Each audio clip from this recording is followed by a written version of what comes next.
All right, episode 3, conversations with a retired philosophy professor, specifically expertise in ancient kind of Grecian philosophy and, medieval philosophy, I think, too, right? To a degree. Yeah. Okay. I'm excited.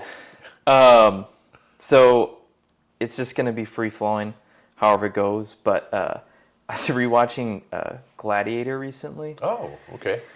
Have you seen that movie? Bits and pieces of it. Okay. I don't think I've ever seen the full thing. Okay.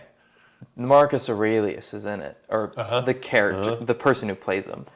I love his how he portrays Marcus Aurelius. He's kind of like this soft-speaking, very contemplative person, and he kind of talks about his son Commodus and how he's almost the opposite. And it's one of the few kind of big cinematic movies where I've seen like Marcus Aurelius portrayed. But in the movie, they talk about this idea of Elysium. Do you know much about Elysium? Boy, I just reread the Meditations for this talk here today, and then I don't remember anything about that. Okay, that was like their version of heaven, like the Grecian version of heaven at some point. I know it post-dates Socrates, so I don't know if things changed from, the Socrates area to when Marcus Aurelius was around. Right. Yeah, I have no idea That's how fine. That's Marcus fine. Aurelius would have thought about that. Yeah, no, that's fine. Yeah.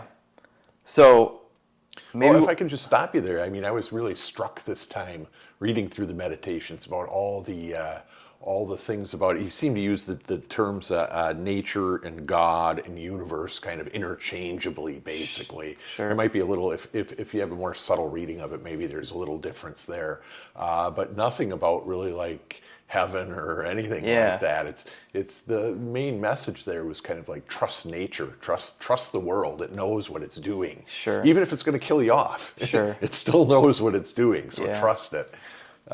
at Scholastica, where you taught, what class would have touched on Marcus Aurelius? I taught him twice an introduction to philosophy. Introduction. Yeah. Okay. If someone were to be like, Dr. Mannetter, we want you to do a deep dive kind of in Marcus Aurelius, because he's kind of post-ancient philosophy, is he? Or would he still be categorized? He'd still be categorized ancient. He would. Yeah. Okay. Yeah. He's kind of in that transition period. For anybody who's watching this who doesn't know, he ascended to the throne in 161 AD. So he's definitely well past, even the Roman Republic, and but yet still we have quite a couple hundred years yet before we get to like Augustine. That seems to be kind of a watershed there of between early and late. So he's in the middle. Okay. He's in the middle, kind of like Boethius would be in there as well, I think. Sure. But yeah. Would you to have done a deep dive class about him?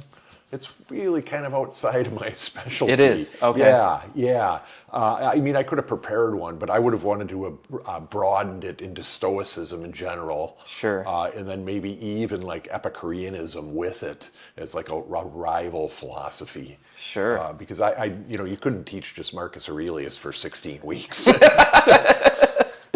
Yeah. For, the very few people that are watching, it might be helpful to just briefly describe almost those opposing kind of philosophies, what Stoicism is and then what Epicureanism is. Yeah.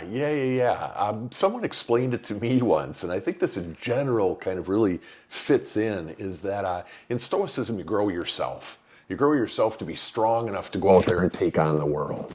You look at the truths and you just say, this is how it is, and I'm going to forge ahead with that. Where Epicureanism is much more kind of withdrawing from the world, realizing you have no effect on it whatsoever. Sure. That the only thing you can take care of is kind of your own self. Get your own things in order, and everything will be fine. So yeah, one of them. I mean, they both want you to grow as an individual, but for different types of reasons, it seems to me. Sure. Anyway, And someone explained it to me that way once upon a time. And after reading quite a few of these works, I thought, oh, that does really kind of fit. Sure. Because nowhere does Marcus Aurelius tell you just go sit in your backyard and contemplate nature. You know, you're doing all this so that you can live as a good human being out there in the daily world. Yeah. I mean, it's not preaching for you to be a monk at all. Sure. Be a good person, of course. Yeah. A lot about virtue. So one is kind of almost like, do the work with yourself that prepares you to face the challenges of the world. Mm-hmm. Stoicism, and then Epicurism is kind of like, I don't want to say like become reclusive, but more like turn inwards and kind of do self-meditation on who you are and improving yourself, and not so much kind of like facing the worldly challenges. Because as any good Buddhist is going to tell you, you can't change any of this, right? Yeah. So for them, you just come to the acceptance that that's how it is. But Marcus Aurelius would wag his finger at that and say, no, you've got work to do. Sure.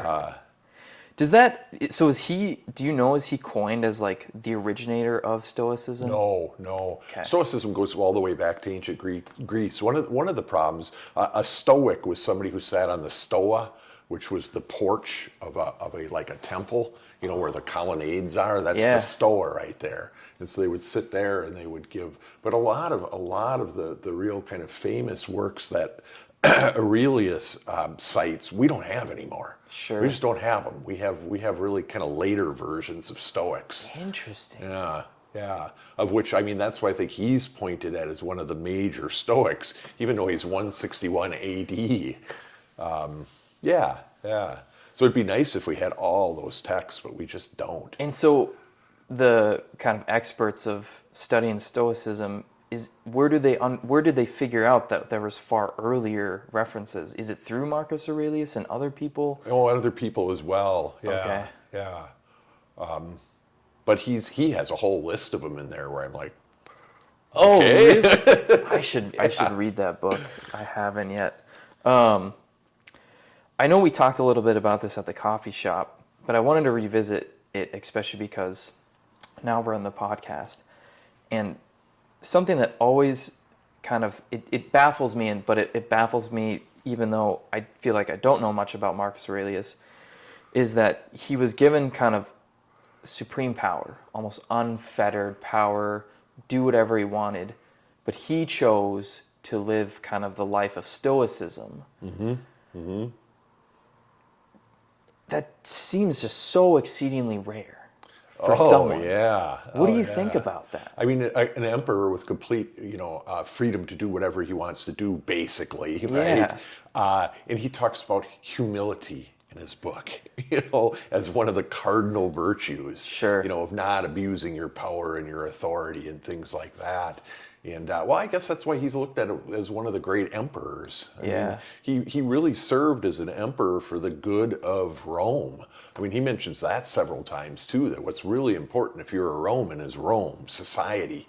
Another one of his touchstones is that society is what's really important. As a human being, it's kind of what makes us different from other animals and things like that for him. So, losing my train of thought there. That's all right, yeah. Just society and kind of how he emphasized that. And he saw him Rome being, as an elevation. he's a contradiction in terms. An emperor who doesn't abuse his power. How often does that happen? Yeah. Even looking at our politics today, it's very rare to find somebody who's totally scandal-free. Right. Politics aside, they say, like Obama is about as close as you're ever going to get to a politician who had no drama. Right. And I'm sure there was. Yeah. Well, and that, stuff like that also makes me curious with people like Marcus Aurelius and, even like the founding fathers of the U.S., and I know history does this. Like, it's easy to kind of like take the highlights and also the highlights that are kind of these big moral positive ideas and just say, that's what this person stood for. Thus, kind of like they were just this really high moral figure. But then, maybe Marcus Aurelius did, drink a lot or something. We don't know. Right. Yeah. Right. But still the impact obviously was there for his works. Mm-hmm. Mm-hmm. Can you think of any other Roman emperors or anyone else maybe around that era that kind of like also, kind of chose to live a life like that, even though they were kind of given almost the greatest challenge of, you can do whatever you want, you can have as many women as you want, you can drink as much as you want, Does anyone else come to mind? Cincinnatus. Okay. From back in the earlier wars, he would have been. Ooh, he's from Livy, by the way. He was called up to be dictator, and he had 6 months to clean up the mess. And it took him 10 days, and he famously put down power and went back to his farm. Really? That's what he did. He's famous for it because there's not many people who really do that. Cincinnatus. Yeah. And is this for Rome? Yeah. Yeah. I'll have to look them up. Yep. Do you remember the time period?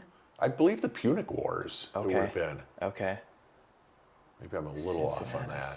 Cincinnatus. It was early republic. Sure. And what they would do, they had the two consuls, and a lot of times they would deadlock, and so they would appoint a dictator, as Caesar got appointed dictator quite a few times, and eventually dictator for life, and that was a little too much for them. But it was a very common thing, actually. If there was crisis and the two consuls couldn't get it together, the Senate would appoint a dictator, but it was no more than 6 months, no more. But he cleaned it up in 10 days and just said, I'm going home, which is, he's pointed to, though. I mean, as Marcus Aurelius are, because it's really so rare that anybody acts in those fashions. Yeah. Two things out of that. I'm curious because the part of the premise for Gladiator is that, the main character's name is Maximus, and Marcus Aurelius wants him to take over Rome as Caesar or the ruler, and it's because he doesn't want it. And I know that actually that partly that harkens back to some ideas that we touched on in ancient philosophy, where I can't remember if it was Plato or Socrates, maybe both touched on how the people, who kind of least want their leadership role maybe are the best leaders, because they least want to be there, and so maybe least vulnerable to corruption. But I'm curious, though, because I just did a little bit of searching into, like, who Maximus, if it was based off anyone. And I'm curious if that was one of the main people. Because, Maximus, in the movie, some horrible things happen to his family. He goes back to Rome kind of in this circuitous way and basically kills Commodus, who was the evil emperor who ended up, in the movie, Commodus, Marcus Aurelius' son, kills Marcus Aurelius, because Marcus Aurelius isn't going to give Commodus Rome, isn't going to give him the leadership role, Caesar role. And so I'm curious if, what was his name that you mentioned? Cincinnatus? Cincinnatus. I was going to say Connecticut. Cincinnatus. I'm really... remember Cincinnati. Yeah, I know. That's well, that's what I was thinking, Connecticut. Cincinnatus. I'm curious if he was one of the biggest inspirations for that. Yeah. Well, they always had in the empire, they always had that real tension between who do I give the throne to? Sure. Because in the beginning it was, of course, hereditary, but then you ended up with people like Nero and Caligula, and after a while it was like, maybe this isn't the best system that we could have. So there would always be, if you have a son that you really don't think deserves the power, what do you do? Yeah. There's precedent for going outside, but sons tend to get angry about things like that. Yeah. So, I'm trying to remember what else I wanted to bring up to you. Just one thing. It's in Plato's Republic, where the character of Socrates, because by then he's an established character, it's not supposed to be parroting him. He says that those basically who we want to install in the power are kind of those that we don't want it. It was Socrates' character. Yeah. Okay. Yep. Yeah. Well, maybe the other thought will come back to me. And if curious if you know anything about this, is there anything you can think of historically, contextually, that would have led, like, Marcus Aurelius to adopt such a philosophy of temperance and really want to take Stoicism seriously and take a very kind of just, philosophical, tempered approach to ruling and trying to be, achieve those core values of Stoicism. Is there anything you Yeah, can think of yeah. that maybe would have led to that? Well, he was well educated. I Sure. mean, he wrote the Meditations in Greek, so Koine Greek, but still, people who say Koine Greek is easy, I don't know what they're talking about. It's still difficult. So, I mean, he was seeped kind of through with literature and philosophy and things. And my guess is it just struck his temperament as, Sure. you know, I know even if I had to rule Rome, would still find my time to read my funny Greek letters Yeah. and think about what Socrates is saying, and Yeah. just by temperament, where somebody else might have absolutely zero, desire to do that. Yeah. Well, like you said, like Caligula, Nero, there's these Roman Caesars, emperors who just were terrible, just absolutely terrible. And so I didn't know if maybe there was something there where he studied the history, or even if it was his predecessor, the person before him, who was just terrible. And so I didn't know if there was something Yeah. there, if it was his dad, or Well, he no doubt would have been familiar. Well, of course he would have with Suetonius, Suetonius. He wrote the Lives of the Caesars. They made it into a PBS. Was it PBS show? Many years ago, and Janus was played by Jean-Luc Picard when he had hair. Yeah, I'll have to look that up.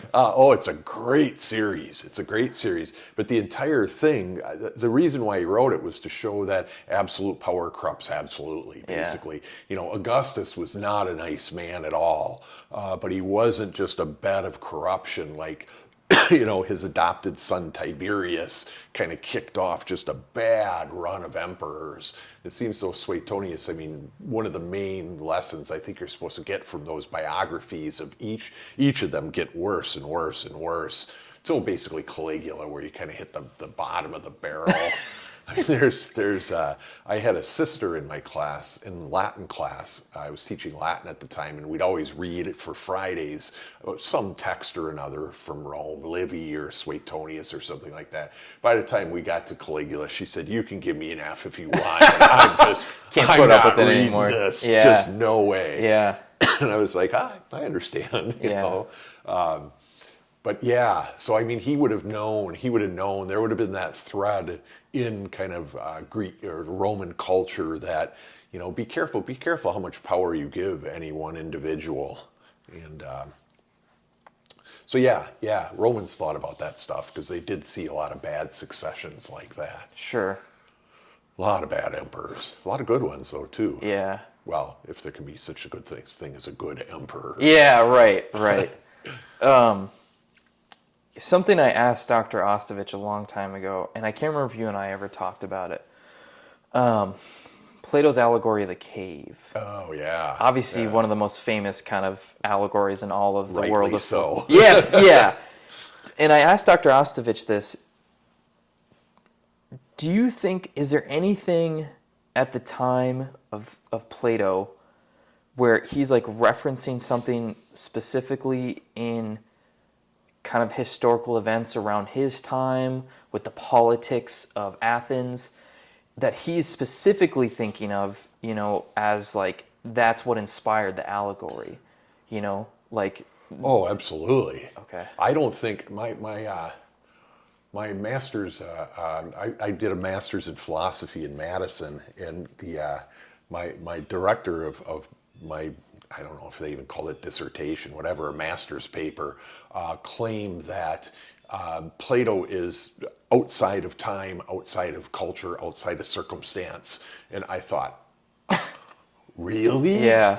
None of us are outside of our circumstance. I mean, if you think of what happened in Plato's lifetime, Athens was in that brutal Peloponnesian War against Sparta. And it ended in 413 BC.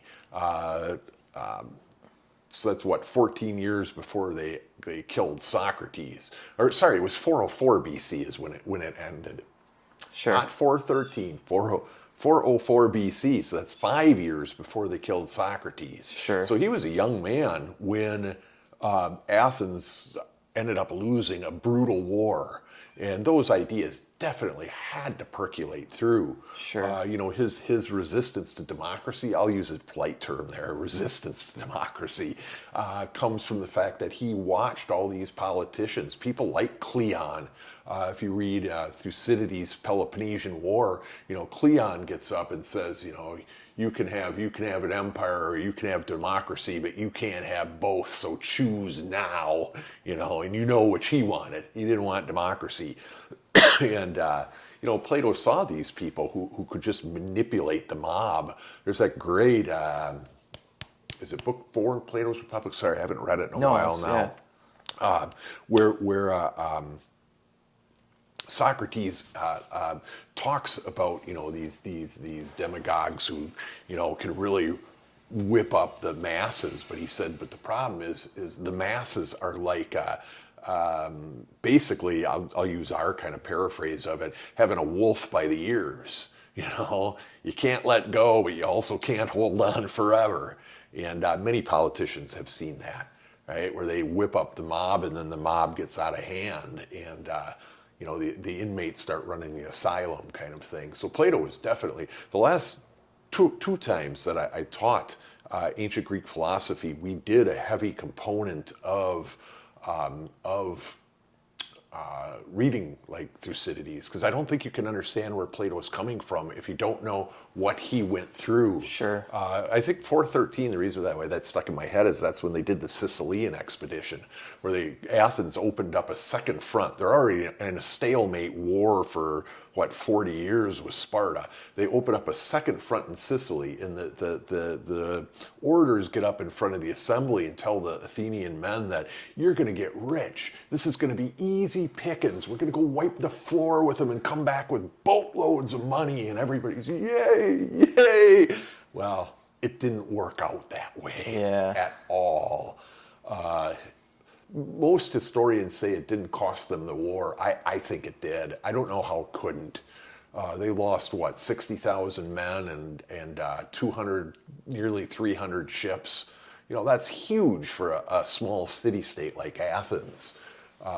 It didn't, it took quite a few more years, 14 more years for them to finally lose. But so Plato had his reasons. So many people kind of pick on him as being politically negative and stuff, but you got to think about what it is that he lived through. I mean, those were his formative years watching things like that. There's a great scene in Thucydides. Sorry if this is getting too outside. No, this is the whole point. Where they decide to send an expedition to Sicily, right? And what's his name now? Nicias. They appoint him as one of the 3 generals for it. He doesn't want to go. So he says, man, we are not sending enough men. I need another 20,000 men and another 100 ships. They're going to start going, whoa, wait a minute here. Instead, give them to them, right? And so they end up there. There's a scene, and I've always wanted to kind of do this as a director, this scene where the ships come in and the men start embarking down in the Piraeus. And Thucydides said that a dead calm kind of just erupts in the crowd. I think it finally hit them what they had actually done, that they are taking the best and the brightest and just, shipping away. Yeah. And that's what it turned out to be too. Hardly any of them made it back. Hardly any. There was a few who could recite Euripides, his plays, and they kept them alive for entertainment, and supposedly anyway. But it was just a brutal ending. They ended up putting the Sicilians, put them in a quarry, and they gave them a quart of, or half a quart of wheat and a half a quart of water a day. Basically just let them starve and thirst to death, and disease would have been rampant because there'd be no sanitation. Just a brutal end. Yeah. But I've always thought about, that Plato might have been standing there when that calm just kind of came on, Was he a soldier at some point? No, I don't think he ever was. Okay. I don't think he ever was. I know Socrates was. Yeah, yeah. What wars did Socrates serve in? He was in the Peloponnesian War. He was? Yeah, yeah. Okay. In 3 battles, actually. Oh gosh, when you don't read this stuff, No, kind that's of stuff fine. Slips That's away. fine. That's fine.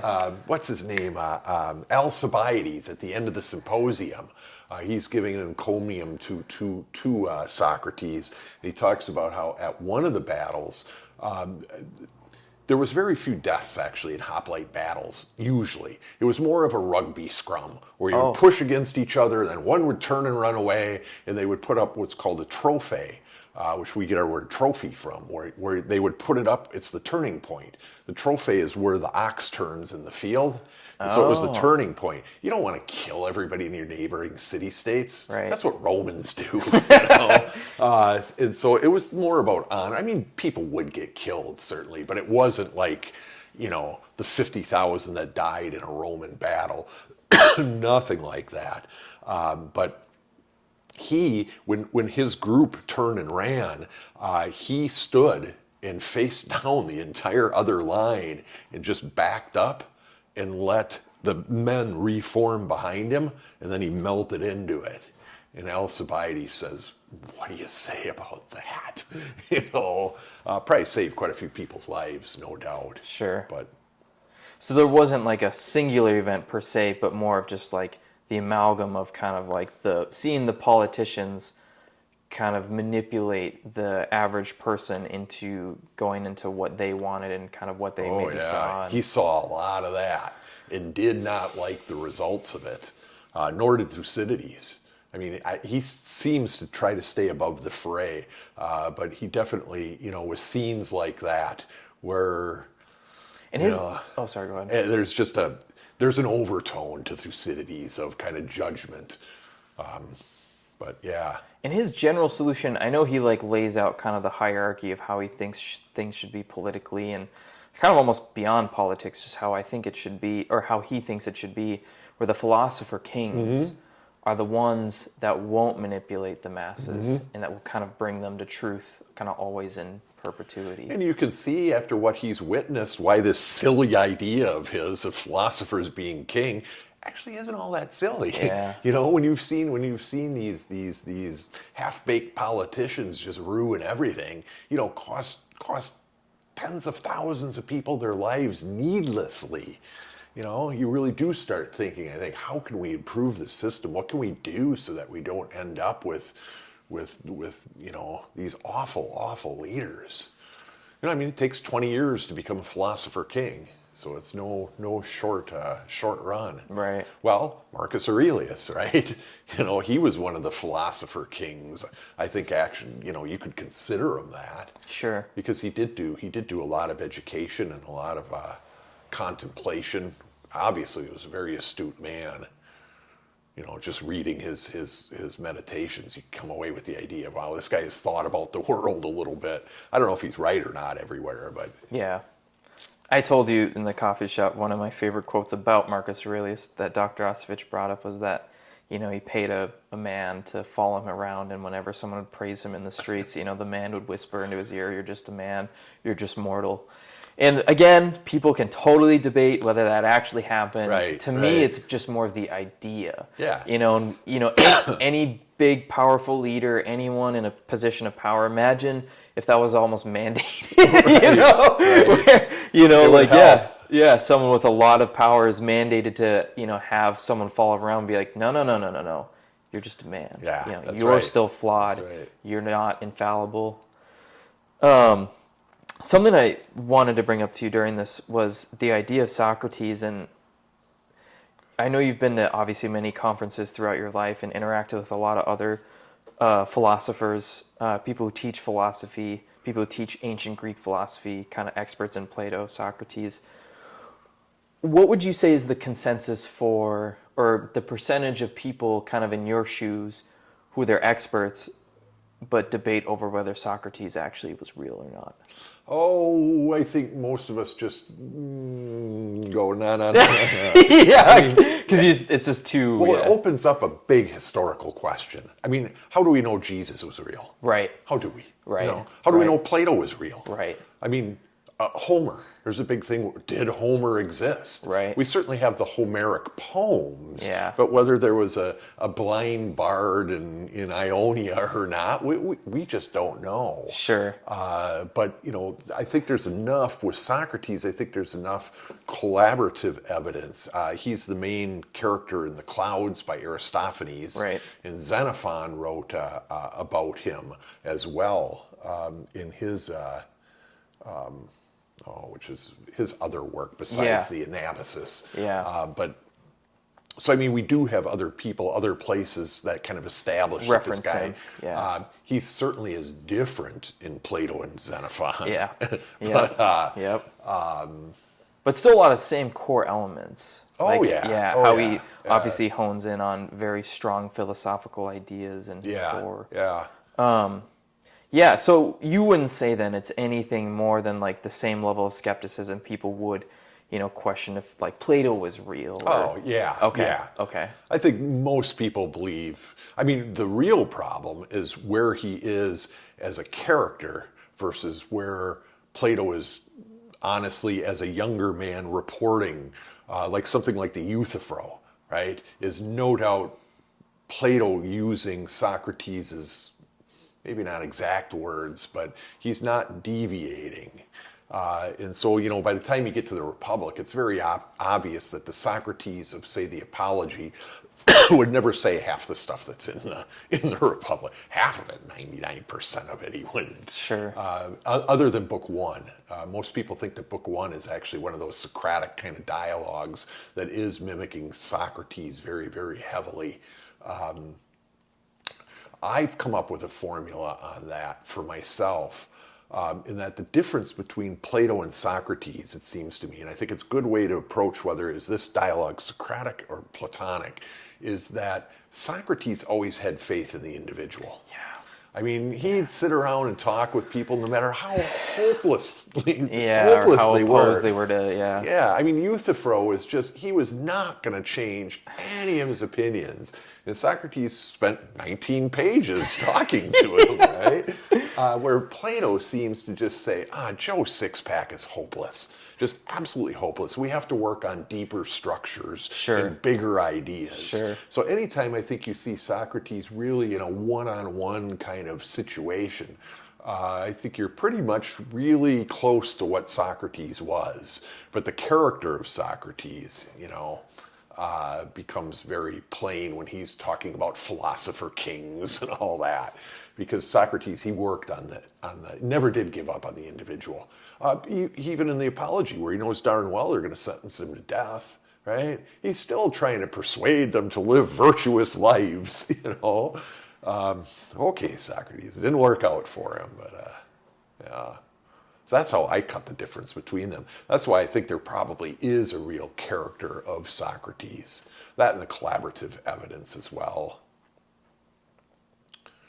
What do you think it was about? Because, I mean, I think I asked you this question a long time ago, and there are philosophers who kind of predate Plato and Socrates. Mm-hmm. But, and feel free to correct me on this, it seems like, the Western canon philosophy almost starts at Socrates and Plato. Yeah. Why do you think that is? Is it more just a function of that there wasn't much preserved, or, if it was written down, it wasn't able to be preserved to the point where, it can be promulgated and stand the test of history? Yeah, it's problematic there because there is a book called, several different collections of it, the Pre-Socratics, where you get people like Democritus and Protagoras and things like that. But they're fragments. Sure. You might get a paragraph, maybe, if it's a very famous one. Yeah. And so we just don't have enough. But it's interesting to read the Pre-Socratics and then read Plato, because you get so many of their ideas kind of end up in there, as well as characters. Yeah. Protagoras, I would make the claim that Protagoras is the most important philosopher in the Western tradition. And all we have is 7 fragments. 7. And what does that mean in terms of, like, do you know, like, pages? He wrote a book called Truth. Oh, really? Yeah. Supposedly. Okay. But we don't have it. All we have is 7 lines of him. Oh. And but if there wasn't a Protagoras, and this, I'm not sure if he's right or not in what he says. That's not where his importance lies. His importance lies in that Socrates and Plato couldn't stand him. Interesting. No Protagoras going like this, poking the bear. No Socrates probably, and no Plato. Maybe, but it would have been much, much different. He's the one who said that the 2 most famous things that he said is man is the measure of all things, of things that they are, and that they aren't that they aren't. By which he introduces relativism, right? We make it up as we go along. I see. That's what we do. Sure. And America's a very relativistic country. Right. I mean, we also have cores of idealism, living by principles as well. But we try things all the time. Gay marriage, should we try it? Sure. Oh, yeah, why not? Yeah. If the sun comes up tomorrow, it's okay. Right. That pragmatism, the relativism like that. And he also said, as for the gods, I know not whether they exist. I know not whether they exist or do not exist. He was the first agnostic. Yeah. Interesting. And, Socrates did not like that as well. Do you know the time span between him and Socrates and Plato? Like, was it a big time span, or was it like 50 years? They were 100 alive. years? Socrates and him were alive at the same time. They were? Yeah, Oh. Yeah. I think... I used to know Protagoras' dates. Or they almost closely overlap. Sure, so not like 500 years. No, Okay. no. There's a dialogue in Plato called there is a Parmenides too. That's a very important dialogue, but also a Protagoras. So he knew of him. Sure. If you're going to name a dialogue, and he's the main character in there. And the Protagoras is about whether interesting topic can virtue be taught. The question comes, why is it that sometimes really bad parents have good kids and really good parents have bad kids? Ask Marcus Aurelius that question, right? What went wrong there, Marcus? Yeah. But yeah, I mean, those are 2 ideas that we still debate today. Sure. I mean, it underlies our culture wars to a degree. Right. Do we look at God for guidance, or do we kind of make it up as we go along and go along as best we can? Well, I brought this up to you in the coffee shop and before. One of the most profound ideas I remember learning in your class, ancient philosophy, is the idea that the gods themselves are bound by the forms, the perfect idea, the perfect thing of whatever justice is, goodness is. I thought that was so profound. Yeah. Well, I think the main reason why he did that is, once again, our friend Protagoras, right? Sure. Because he wanted to build a system that didn't rely on the gods. Because an agnostic can always come along and say, "What gods?" Or an atheist, this is just garbage, and unless you accept the God that it's based on, it kind of is. Yeah. Where's the validity there? Right. If you're not a believer. So I think he really wanted to have some type of system of truth in place that was not reliant on the gods, and especially not the Greek gods, as we all know. Zeus. Right? Yeah. That's not where you go for your morality. Yeah. But so yeah, it's astounding what he does in the Euthyphro. I think it probably goes back to Socrates myself. Probably Plato might have developed it, but in the Euthyphro there, where it's where it's not dependent upon the gods.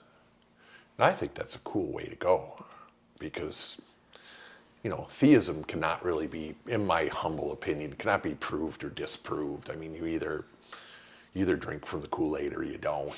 And but if you're going to really have a system of truth that you want to kind of pervade your entire society, it should be based on something more concrete than that. Yeah. In my personal opinion.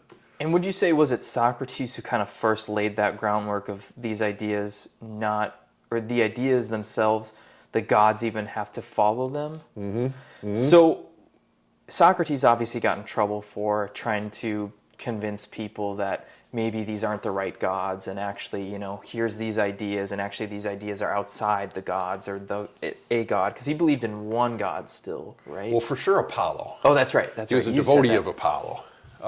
How he thought about gods, though, I don't think he would have thought of him, when Apollo fights on the the Iliad and things like that. It was much more like cerebral for him. Sure.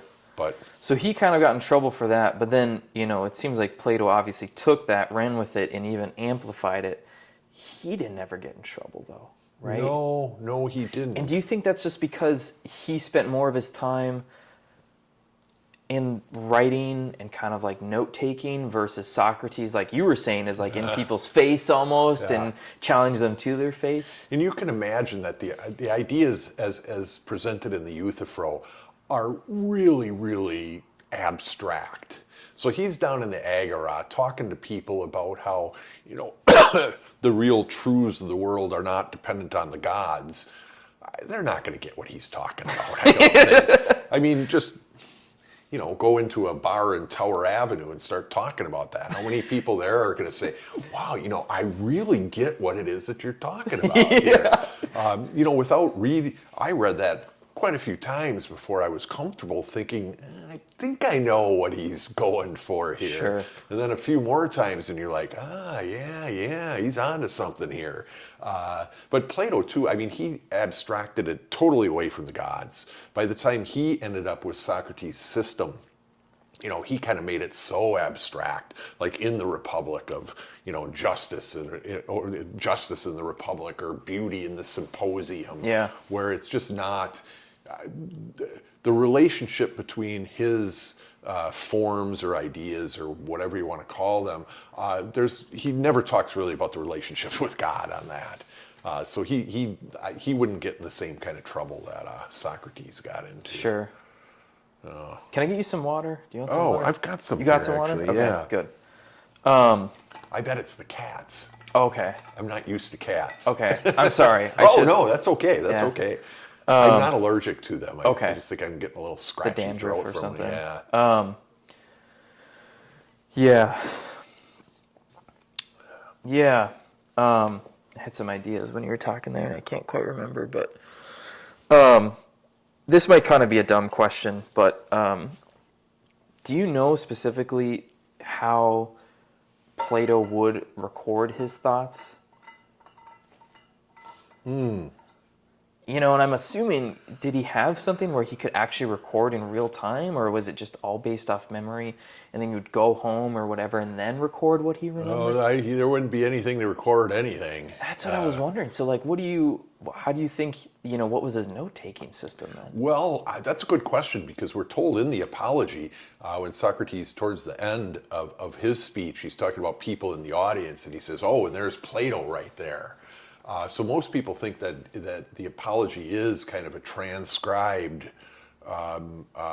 version of, but how fast can you sit and write? Yeah.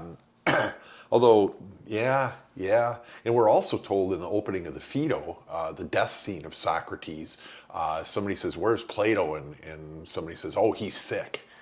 So he wasn't there for that. Right. So we know, I think that's Plato's way of tipping you off that, hey, this is third hand here. I'm going to do with it what I want. And another one of those that that's one of the real bridge texts, I think. But I don't know. Yeah, but who knows? Who knows? The difference really between Aristotle too and Plato is supposedly, I don't do anything in Aristotle. I really know. Sure. Is most of his writings are lecture notes from students. Where Plato, we have none of his lectures left. We have 9 of his letters, I think. Don't bother reading them. They're not very good. But so everything we have from him would have been literate, kind of. And you could tell, I think he thinks of himself as a dramatist. Sure. He says as much at the end of the Symposium when Socrates is arguing,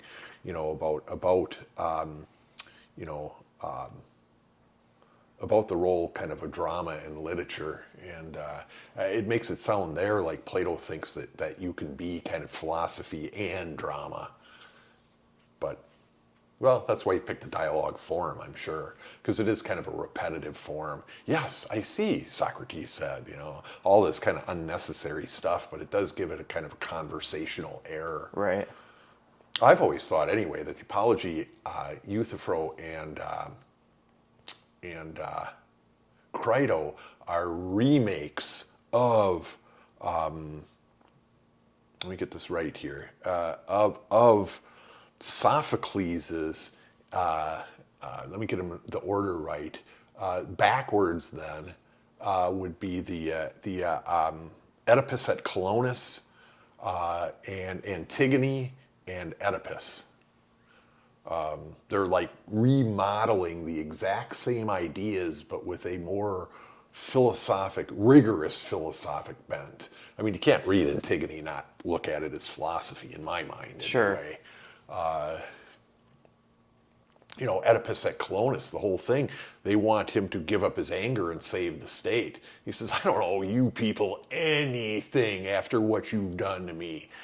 Compared in the Crito, where Socrates argues that we're basically wards of the state. We owe all allegiance to the state. So I think there's that kind of play between those 3 works, or 6 works, I guess. I've always wanted to write something on it, but it's too daunting. Sure. Obviously, we've talked about how Socrates had kind of like mentees like Plato, Xenophon.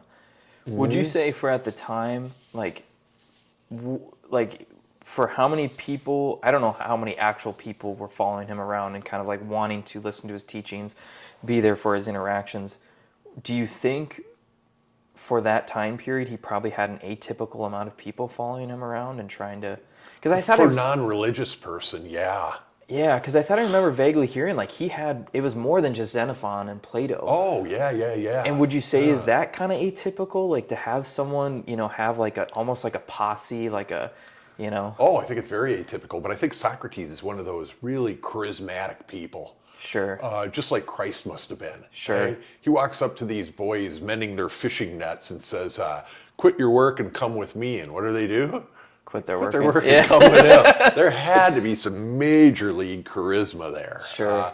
I think Socrates is another person who just had they had that verb, sokristo, which meant to act like Socrates, to go home and question your parents, right? Oh, so you say this. Well, what makes you say that, And, is that in Greek? Is that what it is? Sokristo? Yeah. Okay. Yeah, he actually has a verb named for him, to be like, to play Socrates or whatever you'd say there. Sure. And by the way, do you know, like, does Socrates, Plato, do they translate to something? Oh, Plato is what Platus means broad. Oh. He was like a good wrestler. He was kind of like, I've seen it translated in his case, like kind of disparagingly, like fatty or something like that. Really? I think Weird. That's probably stretching it. Sure. He was just probably a big guy. And yeah. So his names like that can be significant, is what they're called. If you call, why can't I think of another example? Some people have significant names like that where it actually means something. Something, yeah. Does it make sense, like, because reading about Socrates and kind of these vague memories of him, he served in the war. He seemed to have like quite a strong political presence at some point, maybe in multiple points, where there was that specific scene that's referenced. I can't remember which book, but maybe it was the Peloponnesian Wars, maybe it was a different conflict where there's, I think it's a kind of a court setting, but maybe it's outside. Yeah. And the people of Athens, I don't know, I can't remember exactly the details, but something to where the effect of like, they want the generals. Yep. I can explain it to you. You should explain it, yeah, because I'm kind of fragmented. It's in the Apology. He says some of you might want to ask me why it is that I've never gotten into politics, and he said I did twice, and both times it was a disaster. The first time was at the Battle of Arginusae. I think it was in 405 BC. It's right before the Athenians got beat. The rest of their navy was demolished, and there was generals. I think there was 7 of them, 7 generals, who they just wanted to give them a trial before they hung them. They had no chance, right? And the charges that they gave them was leaving the bodies of the dead sailors and just sailing away with the wreck. And it was, of course, just what were they supposed to do? Take damaged ships and try to find bodies out in the middle of the ocean. So it was somewhat trumped up in my mind, anyway. Sure. But the problem was when they brought them to trial, they brought all 7 to trial at the same time, because they were just going to waste them all. And Socrates said, no. And he was the presiding judge in this. He said, Athenian law strictly states that you can only charge each man separately. And of course, the crowd went wild. They wanted to hang him right with all those people. And he did make it out alive. I'm not sure what the fate of the generals was. I can well imagine. But yeah. And so that was right at the very end of the Peloponnesian War. And the second one he talks about is after the Peloponnesian War, the Spartans tore down Athens' walls and put in an oligarchy that would be friendly to Sparta. And what they wanted to do is implicate a lot of people. They were very, very corrupt. They were not nice individuals at all. More a reason why Plato might have wanted a little more philosophic-minded leaders, right? And because then once the Democrats took over back over, they weren't any better. But they sent Socrates with 3 other guys to go illegally arrest a guy on the island of Salamis by the name of Leon, and so they sent the 4 of them, and Socrates turned around and went home. And he says if they hadn't been overthrown, they no doubt would have killed him for it. But he said, I didn't care. I wasn't going to do the wrong thing. So twice he got involved in politics like that, and both times it just didn't work well for him. I think to a degree he's right about that. Politics aren't interested in principles and absolutes. I mean, right? It's about getting stuff done. Figure out how to pave the front of my house here. Yeah, fix my sidewalk. Yeah. I mean, you hope that people in government have principles, but it's not always about high-minded principles. Right. I mean, especially at a local level. Yeah. Well, I think at any level. I mean, like I say, you want to think your politicians are principled individuals, and they pretend to be when it's time to vote for them and things. But well, and Socrates, he didn't come from wealth, right? no, he was by trade a stone cutter, a sculptor. He tells us that in the Meno. So his dad would have been a tradesman, Sure. which wouldn't be the worst thing in the world. It'd be Right. like today, Yeah. being an electrician or something. I mean, it's a good job, good money. Sure. know. And maybe this is just kind of my naive perspective about it, but it seems like, he kind of becomes this famous figure, the way he's described throughout Plato's work and these kind of historical events that we talk about.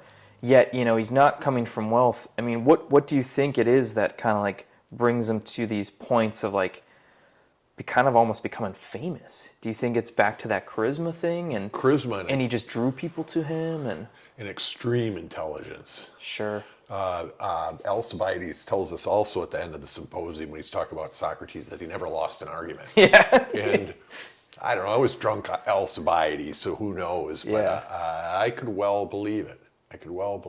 Sure. And he was such a mystic, just kind of, I mean, every town kind of has that one weird guy. I've thought very often because, in the beginning of the symposium, he's just rude. He's rude to a lot of people, right? Just right to their face. And I've always wondered, today would we put him on like the autism spectrum? Right. I don't know much about it, so it's just a thought I had. Yeah. That quite a bit of his behavior today, I think we would seems to be kind of could be anyway. Yeah. Diagnosed as some type of autism, Asperger's. I don't know. Right. Definitely so a sense. Forgive me, I'm talking out of my league here. Yeah. It's just a thought I had. Well, definitely a sense of like obviously not caring about people's perception to maybe a higher degree than the average individual. Mm-hmm. Well, he in the opening of the God, gosh, I taught this one so many times. Let me pee. Yeah, that's partly why I brought it too, because I'm like, maybe he wants to reference something. All I can think of now is the That's all right. Crabalus, but that's not it.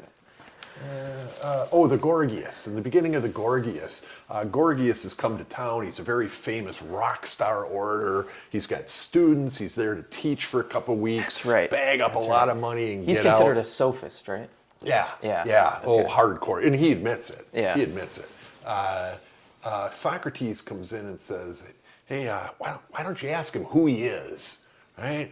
And, that's just incredibly rude in Greek culture. If you think back, the last thing you want to ask somebody is, who are you? It's just really not. If you think to book 9 of the Odyssey, where the Cyclops comes in, and the first things he asks Odysseus is, who are you? And that's just known to be the most boorish thing you could say, And so I don't know if Plato does that on purpose, has Socrates kind of ask this kind of famous question like that to show he doesn't care what other people think. He takes his buddy, forget his name now, in the work, the Symposium, to the Symposium with him, and the buddy gets there and realizes, we haven't been invited.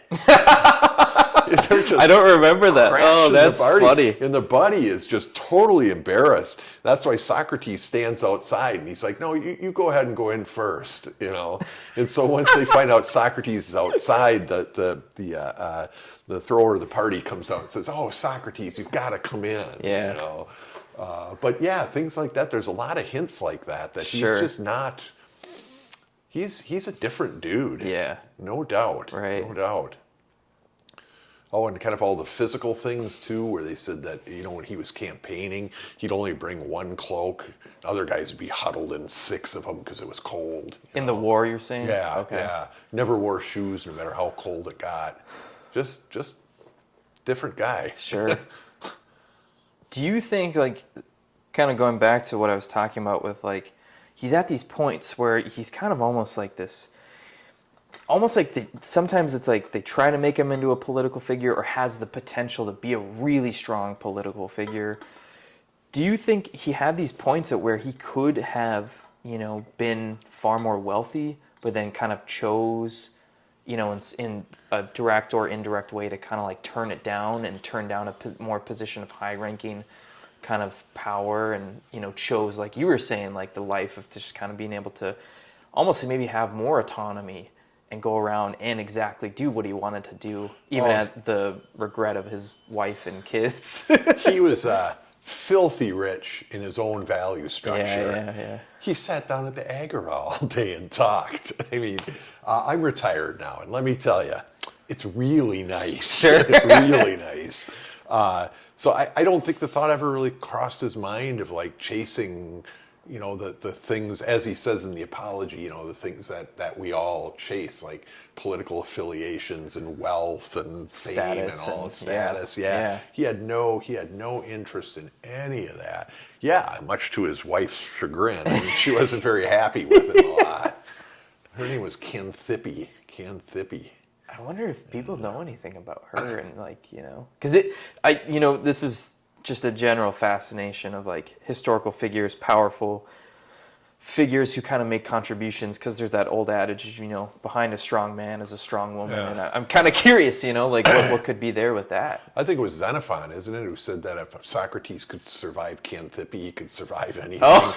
So she was reputed to have a strong personality, but she would have been young. Sure. Because it would have been a second wife, because he had 2 older children. Oh. And then at the time of the Phaedo, he has 2 younger children, 4 and 6. So she must have been, certainly premenopausal. Yeah. I mean, where I don't know, kids in your 20s by then, boy, she would have had to be really old when she had that second set of kids. Sure. But I don't know. I'm guessing it's a second wife, but just by the disparity of ages of the 2 sets of kids. But yeah, and I just, kind of going back to almost the Marcus Aurelius theme of this person maybe had, Marcus Aurelius was just born into it, but almost Socrates kind of had the options, it sounded like, to potentially ascend in ways and wealth, and then, indirectly chose not to. Oh yeah, he could have been just a top-notch orator if he wanted to. Right. In the beginning, I didn't catch this. I wish I would have. But in the beginning of the Apologies, talking about how oh, I'm not an orator. I just really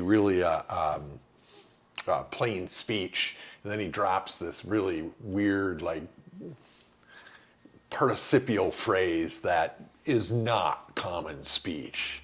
There's also the place in the Gorgias too, where he breaks out mocking the person he's talking to, Polus, into this grand, eloquent speech, and it says, just stop that, right? So it's clear that he could, well, the character anyway, could do it if he wanted to. There was a lot of money to be made in speech writing and giving speeches, because Athens was a very litigious society, of course, and if you wanted to spend your days in the law court, there was plenty of work for you to do. Sure. A whole lot of it. Sure. I mean, I've got a book this fat of a guy by the name of Lysias. He was a speechwriter for people. So you'd come to him and say, man, I'm suing my neighbor for this, and I really need a speech, and he's a jerk, and I'm a good guy. So he'd sit down and write out the speech, and then, if you have good enough memory, you'd memorize it, and it would look better. But if not, you'd have a paper copy and just read it. So,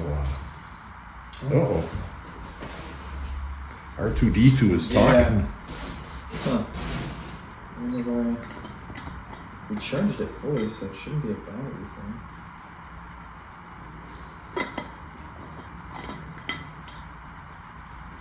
Yeah, because I'd have more in me. Well, it's 1 hour and 5 minutes. So that Is was it? So that was an hour of talking. So how long does the battery work for? It should be longer than that, because I used this previously for, I talked to someone for like an hour and 40 minutes. Okay. So I'm not, maybe it just drained faster because we had the thing in. Okay. You know what? Maybe we can just shift. Because most importantly, I want people to see the guest. Yeah. Okay. So, It's still going to be mic'd up over here? That's actually a good question. I don't know if it will be mic'd up anymore. That will catch the sound, so we'll just move on, and then we'll figure it out as we go. Yeah, what were we talking about? Socrates, orator, money to be had, and probably chose not to. And because there was a lot of money floating around Athens. A whole lot of it. Oh, part of what I was getting at too is, like, do you think? I don't know. I have no idea a gauge for what the population would have been like. But do you think someone like Socrates, because of wasn't maybe like a 1 million person city, if it was like 100,000 or something, it was also maybe a little bit easier for someone like that to stand out too? Oh yeah, I don't think Athens was even 100,000. Okay. I would be surprised if it was. Sure. Just the city of Athens. Sure. Because then there's the deme of Attica, where most people would live. So probably what? I've looked this up before. I used to have the numbers in my head. Probably a couple 100,000 in Attica, and 30 maybe in Athens. Sure. 20. So was Attica more of the prominent city then? Well, Athens was the capital. Okay. And so, think about the trouble they got in during the Peloponnesian War. When the Spartans came and invaded, they bring everybody behind the walls of Athens. And that's where the plague was introduced. I don't know if you've ever read that in Thucydides. No. That is just a disturbing. They pull everybody in, and of course the sanitation, they've got all those people in such a small little area. And the plague comes in through the Piraeus, the port city, and spreads up. Although it had been, I think, in Africa before that. And, it's spotted all around kind of the Mediterranean world, but they were just easily susceptible to it. So you couldn't have that many people in a city like that. Sanitation would have to be your, 1 million people in medieval London or whatever, and whoa, geez. Yeah, no thanks. Yeah. Yeah. So going back to like kind of the why behind Socrates, Plato, and it almost kind of seems like, sharpen me on this, like it feels like Socrates and Plato are kind of in their category, and then Aristotle is in a slightly different category. Yeah, I feel like people kind of talk about all three just because historically they're connected, Yeah. Plato being the student of Socrates, Aristotle being the student of Plato. But, more we're just kind of honing on Plato and Socrates. Do you think a part of it too was just because the text at which, they wrote, Plato, whoever wrote down all this stuff, almost kind of maybe by luck too, just was able to get promulgated easier? Or do you think it's a combination of people would read it and say, we need to keep this going? You mean their manuscripts? Yeah. Yeah. Manuscript tradition is really hard because, we don't have anything prior to like 1000 AD. We have nothing that Plato Actually wrote, or yeah. not even close. You just hope that the people who transcribed manuscripts were good with it. There's not much else you can do. Yeah. But you could tell some places where there's, places where things have dropped out or something, or you'll have it in the bottom of the text, they'll have like variants that, X manuscript traditions. And then, so if you've had the original, like the Loeb doesn't do that, but the Boudet does and the Teubners do, where they'll put at the bottom, like different variations of, and sometimes it's, significant, sometimes it's just one word. It's tough. It's real tough. But, the transmission, like I say, Catullus, the poet, we have one manuscript of him. One. There are a lot of them, like Plato, there's quite a few different most of them are eerily similar. You'd think there'd be more variation actually than there is. But somebody like Catullus was that close to just being gone.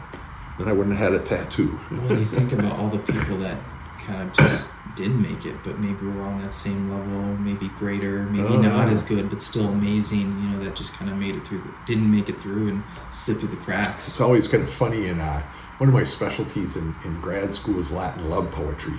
I had to take a seminar on Golden Age Latin love poetry, and I thought I would rather club baby harp seals than take this class. Sure. I absolutely fell in love with the genre. It was witty, it was playful, it was very, very culturally kind of critical, and there was one of them by the name of Gallus who nothing survives. So, of course, scholars who work on Golden Age Latin love poetry will always point to Gallus as probably the source for this kind of stuff, and they get away with it because there's nothing of it available. Yeah. And maybe, who knows? Sure. But yeah, you got to wonder what happened to his manuscripts. Somebody someday just said, cleaning out the attic and threw it away. Oh, what a shame. Yeah. What a shame. I'm actually going to, shift the position on this. The church, too, wrote a lot of, the Catholic Church overwrote a lot of ancient manuscripts. Because parchment was expensive in the Middle Ages. Sure. They'd say, who's this guy? Saint somebody or other is more important, so they just wipe it out. It's called a palimpsest, where you can still find what's under. I'm not sure what the technology is there, but you can kind of recover what it was that the underlayer there. Sure. And so that's been done in a lot of cases, but nothing significant, I don't think, has ever really been found. Sure. What is the closest thing you think that exists to where we can point to it and say,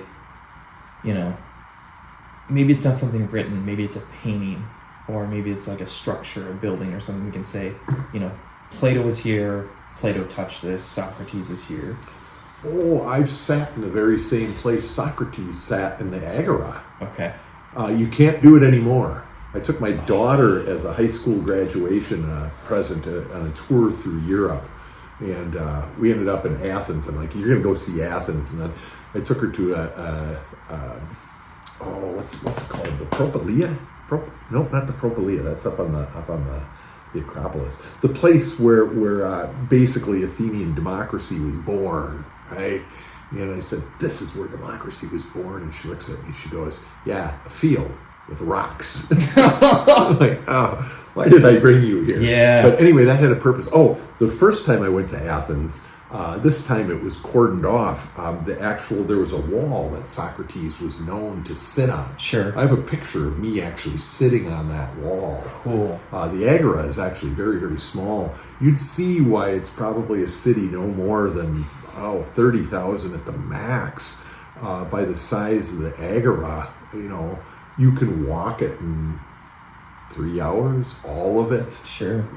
That's the whole city center. I mean, you certainly couldn't do that with Duluth, although we're much more scattered, I think, than they would have been then. Yeah. But, so, I mean, there is something, Socrates sat right there. That famous painting of Plato and Aristotle where... Oh, yeah. Is that way beyond, their time period? That's Renaissance. Okay. Right? Okay, so not even close. Was it Da Vinci? Not Da Vinci. One of the other...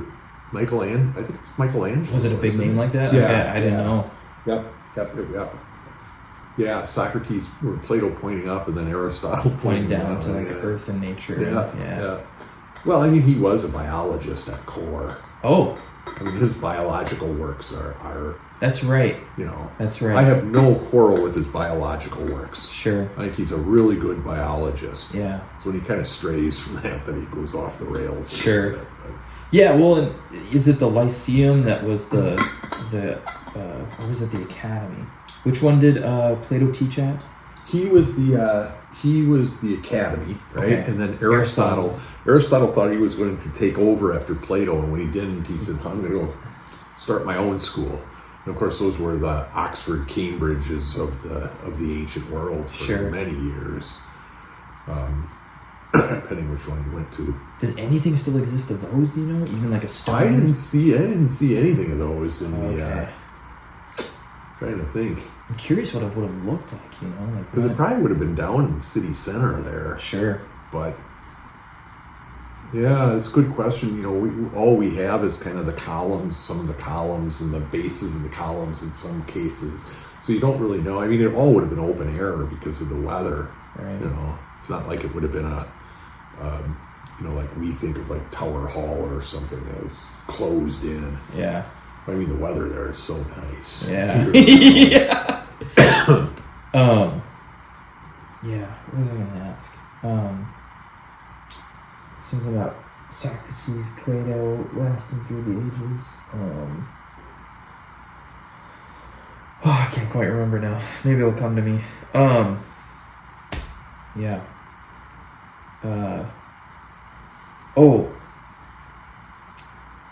When was the last time you went to Athens? Greece. My daughter's 23 now. She would have been 18. Okay. So 5 years ago. So pretty recent. Yeah. Did you get the sense that anyone there was, I hope this doesn't come across as a offensive question. It's not meant to be at all, but do you get the sense that anyone there is really holds on to kind of those icons, the philosophical kind of powerhouses of Plato and Socrates? The people who sell souvenirs do. Right. Let me tell you. But just kind of like the average Grecian or whatever, did you get the sense that, there was yes, Plato is from here and... No, not really. Okay. But you wouldn't get that here in America of, how many of us sit around and talk about George Washington. Right. I mean, we all know who he is, right? Yeah. And have respect for him, and probably, anybody in that culture as well would. Sure. They'd know who Plato was and people like that, but I doubt they influenced their day-to-day lives. A lot of political upheaval when I was there. Yeah. I couldn't understand any of it, of course, but all the little, pretty cool the way they have their city divided up. Every now and then you'll have like a community area, every 8 blocks, 10 blocks, something like that. And boy, there was a lot of demonstrations going on in those. Like I say, I don't know what about. Yeah. they're facing other problems. Well, a lot of it is the economy. I mean, I don't know much about it, but it's been challenging for them. Yeah, I had a friend who traveled there semi-recently for his honeymoon, and he was telling me that when he was there, a lot of those famous structures, it looks like it's hard to keep up on for maintaining them. Oh, well, they're so heavily used. Right. I mean, the Acropolis, you go up there and it's just, it's just lines of people. And actually, they closed it down, I think, this summer a little bit. Sure. Because it was, or limited the amount of people because it was just getting overwhelmed. Yeah, but that's one of the most famous sites, and it's right there in the center. We went up to Delphi as well. Yeah. That was really cool. Sure. That's really cool. But that there's tourists up there, but there's nothing like that. A few buses come in, and that's about it. But boy, that's a holy place there. Right in front of the Temple of Apollo. It's kind of like, oh my gosh, that's the Temple of Apollo right there. A lot of history in that building. So a couple more things, and then we can probably wrap it up for now. Do you know much about kind of like the curriculum for teaching philosophy throughout time? And would you say that contextually it's kind of like impossible for, someone who's trying to be educated in philosophy to avoid being taught Plato and Socrates in like a standard way? You mean if you're going to be an academic? Yeah. It would be a crime. Yeah. I was just thinking like, if someone is, because it's for a long period of time, seeking higher education is more, it still is a privilege in my mind even today, but, where it's far more accessible now, but, 1,000 years ago, 500 years ago, 700 years ago, if you were to, kind of be able to have the fortune, the privilege, whatever, to seek it out, be there, would you say it's impossible? It would have been highly unlikely for them to not study Plato and Socrates. Oh, I think they're in the canon of all times. I part of the reason why I ask is I was curious, after the death of Plato, Socrates, Aristotle, these kind of people, was it almost instantaneous for them to just kind of enter, like general philosophical teachings? Well, I think that the main reason why they got such an anchor hold was because their schools went on for years. And so aristocrats from the entire Mediterranean would come to those two schools to study. And Aristotle taught... Alexander the Yes, Great. I just blanked on his name. Yeah. So he would have been influential there as well, right. To a degree anyway. Right. The ideas that they taught there were kept up for hundreds of years, and by then they just got kind of enshrined, I think, into the mainstream. There's a few like that you really have to grapple with. You don't have to agree with them. Right. A lot of people don't agree with Plato or Socrates for that matter. I think it'd be fascinating. I don't know if this would be like a PhD or something, but you take and you try to trace throughout time the spread of Socrates, and Plato. Oh, yeah. How long did it take to reach Germany? How long did it take to reach England? How long? And so like historical philosophy rather than the texts themselves. Yeah. Transmission and maybe delving into the text itself, but seeing at what point did England or whoever start incorporating it and it becoming right. There's ties to Islam there too. Okay. That a lot of things were saved through the Islamic tradition. I'm not going to speak on that because I don't know anything about it. Sure. But I do know that a lot of it kind of went that way and then came back in after the Crusades. Sure. So I doubt that would just be Plato and Socrates though, because they were so well established in the Western world, through Rome and things like that. And in a very, very general sense, and I know this isn't doing it justice, and no pun intended, but like, do you think it was, what do you think it was that really stuck with people throughout time? Was it just the general idea of Plato's forms? and kind of like Socratic thought at a very just simple level that was maybe so novel about it, you know? For those two specifically. Yeah. Yeah. I mean, that's a good question. Kind of unanswerable, but I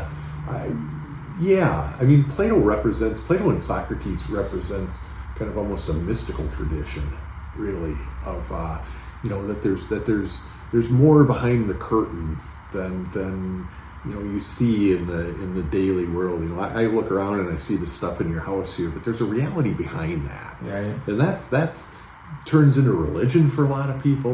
Mysticism, spirituality, kind of do what you want with kind of those ideas. But I think that has always been intriguing to human beings, that there's got to be something more than just dinner and washing my dishes. A deeper level, kind of just a pursuit of truth, really. Mm-hmm. One more thing.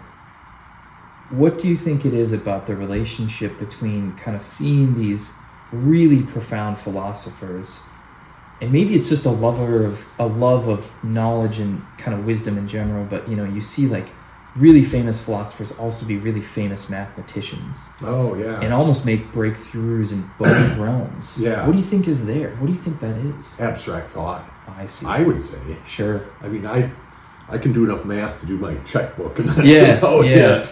But I mean, I can see why the same mind would be drawn to both of those. Very, very deductive, but yet still intuitive. I don't know. You're more interested in math than I am, but that would have been my. And maybe just a pursuit of truth. And in math, the conclusions are. And this is not at all me trying to downplay math, but the conclusions, it's very concrete, and so maybe there's a level of satisfaction in like saying this actually is the truth, and I think that's what draws me to science, math, philosophy, is that satisfaction, or at least the satisfaction of knowing that you're pursuing it. Right.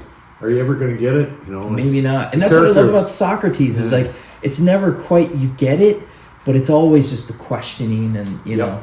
Yeah, it's never settled once and for all. Yeah. Just like science. Science is never settled once and for all. Right. That one exception can just come in. Yeah. What was I thinking about that? About the two of those. Math